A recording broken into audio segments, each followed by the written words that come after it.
Parassala block panchayat ഓഫീസിന് നേർക്ക് ആക്രമണം. കോൺഫറൻസ് ഹാളും ഫർണിച്ചറുകളും വാഹനവും അടിച്ചു തകർത്ത നിലയിൽ. കുറ്റവാളികൾക്കെതിരെ നടപടിയെടുക്കണമെന്ന് block panchayat president advocate Ben Darwin ആവശ്യപ്പെട്ടു. പോലീസ് കേസെടുത്ത് അന്വേഷണം ആരംഭിച്ചു.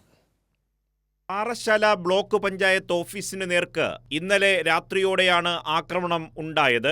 കോൺഫറൻസ് ഹാളും ഫർണിച്ചറുകളും വാഹനവും അടിച്ചു തകർത്തു. ഓഫീസിന്റെ റൂഫിനടക്കം കേടുവരുത്തി. കസേരകളും നശിപ്പിച്ചിട്ടുണ്ട്. കുറ്റവാളികൾക്കെതിരെ നടപടിയെടുക്കണമെന്ന് block panchayat president advocate Ben Darwin ആവശ്യപ്പെട്ടു. അക്രമികൾ ബ്ലോക്ക് പഞ്ചായത്തിൻ്റെ വാഹനം തകർത്തിട്ടുണ്ട്. ഡോറ് കുത്തി തുറന്ന് അകത്ത് കയറി ഓഫീസൊക്കെ അടിച്ച് തകർത്തിട്ടുണ്ട്. ബ്ലോക്ക് പഞ്ചായത്ത് മീറ്റിംഗ് കൂടുന്ന കോൺഫറൻസ് ഹാളെല്ലാം നശിപ്പിച്ചിട്ടുണ്ട്. മൈക്ക് സിസ്റ്റം എല്ലാം തകർത്തിട്ടുണ്ട്. ഇത്രയുമാണ് പ്രാഥമിക നിഗമനത്തിൽ നിന്ന് ഞങ്ങൾക്ക് മനസ്സിലാക്കാൻ വേണ്ടി കഴിയുന്നത്.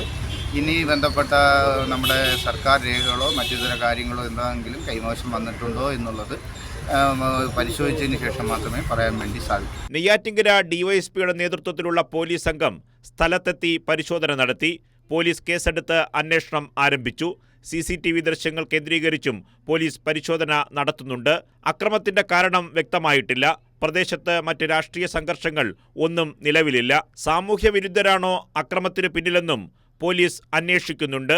കൈരളി ന്യൂസ്, തിരുവനന്തപുരം.